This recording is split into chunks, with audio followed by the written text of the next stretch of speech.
kuya, mga ate. Ang kasama ko ngayon ay siya ang pangulo ng samahan sa organisasyon ng dumagat ng Jamanen. Aakyat kami sa isang magsasakang bukirin. Sa bukirin ng isang magsasaka, tingnan ko yung kanilang pananim,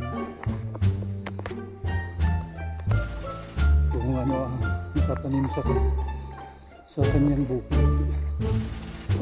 Tingnan na ate, kuya, kasi nasa tuktok ng bundok na kami. Yan ang aking kasama, ang aking pilot, vlogger din siya, ate, kuya. Sasakang ba ito? Tingnan mo, Kabayo. sumisikip na ang daan, tapos Kabayo. paakyat na. Ayaw mag-alaga ng kabayo.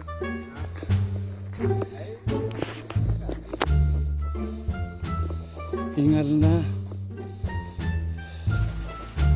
Mga 3 oras na kami naglalakad. Paakyat pa. Dahan-dahan lang.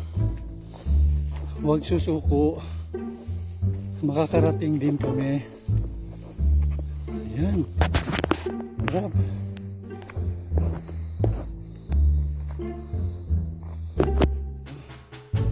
Sandali lang. Laban lang. Kuya RGB. Makakarating ka rin sa iyong pupuntahan.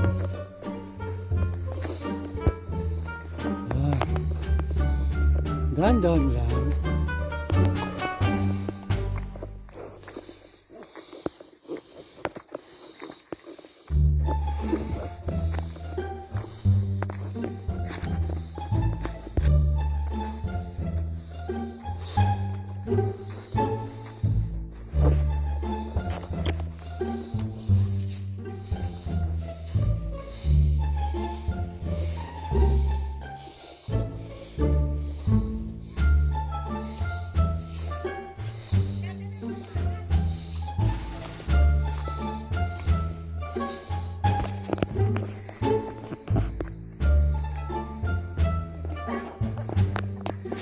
Bakit? Yeah. Ito sila yung mga asawa ng aming mga partner na magsasaka. May dalang kawit. Ang kawit ng nyug. At buko daw. Super! Halika muna rin tayo. Yan, may dalas ng mga gulay. Na brow daw. Na brown. Ano ka ng hipon? Sarap niyan. Yan. Ay, 5 piraso. Baka may pagkamilitan. Kuya ate, pinagtatawanan na kami. Dahil hingal na hingal daw kami. Nakarating na kami dito sa bungad ng kanilang lupain, bukid. Oo, kaya Ano pangulo? pinagkukunan na kami ng buko. Ano ba yung magsasalita ko? Parang hindi na dahil sa hingal na hingal sa pag-aakyat. Pero sabi ko, Kuya RGB, laban lang. Huwag ka magsusurrender. No retreat, no surrender. A few moments later. Yan, Kuya ate, bababa na tayo. Pupunta tayo sa may ilog. Kaya lang mahirap. Nangangatog yung tuhod natin. Nangangatog nga yung mga bataan. Tayo pa kaya na may edad na. Medyo matarik yung daan. Mabato pa. So parang loose gravel. Tandahan lang RGB. Baka madapa ka. Yan. Laban lang, RGB. Makakarating ka rin doon sa pinanggalingan mo kaninang ilog. Masarap ang hangin doon. Makapaghinga tayo. Tapos pahinga konti. Kakain ng pananghalian. Katapos ay yun, bababa na tayo doon sa barangay dahil may meeting din kami, kasama ang DOST, Department of Science and Technology. Pag-uusapan namin yung isang project, yung kanilang banana antaro chips production. So ang DOST ang nagbigay ng mga machines, tapos kami naman ang magbibigay ng seed money capital para sa kanilang operations.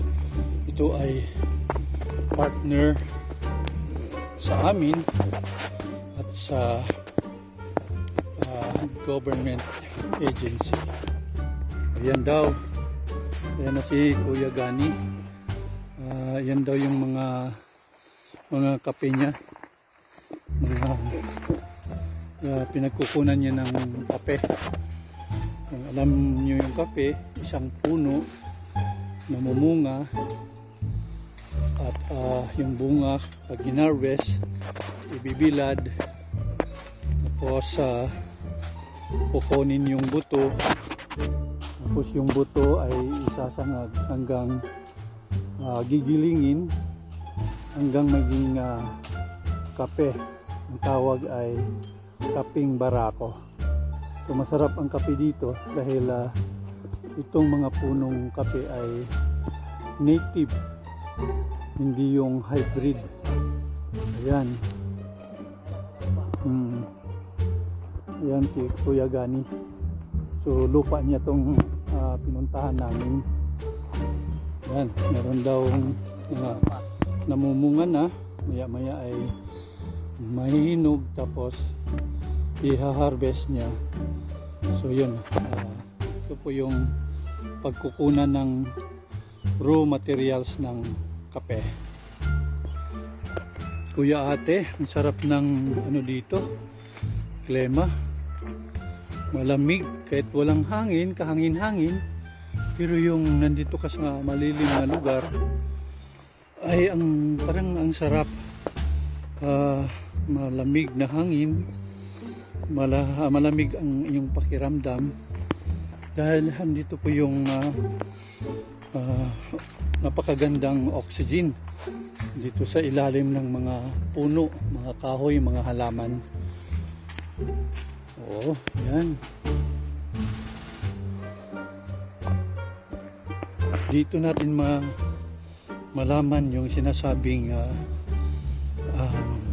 malinis na hangin na ibinubuga ng mga kahoy, mga halaman, yung oxygen.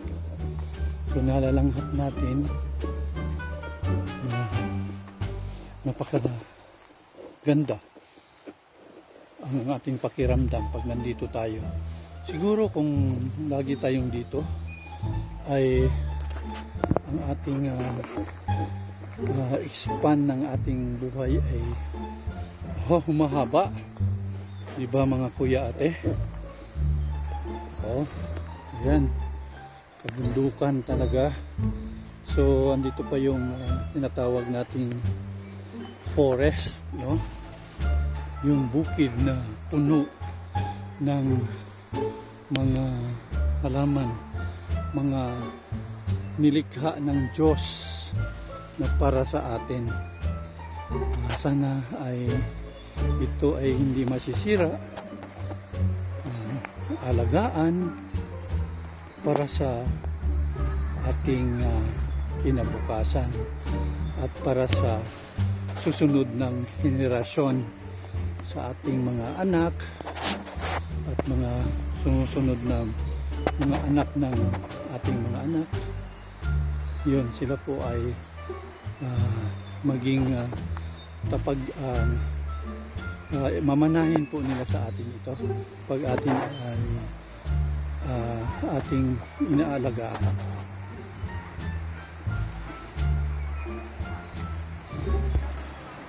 Ayan, andito na naman tayo din sa may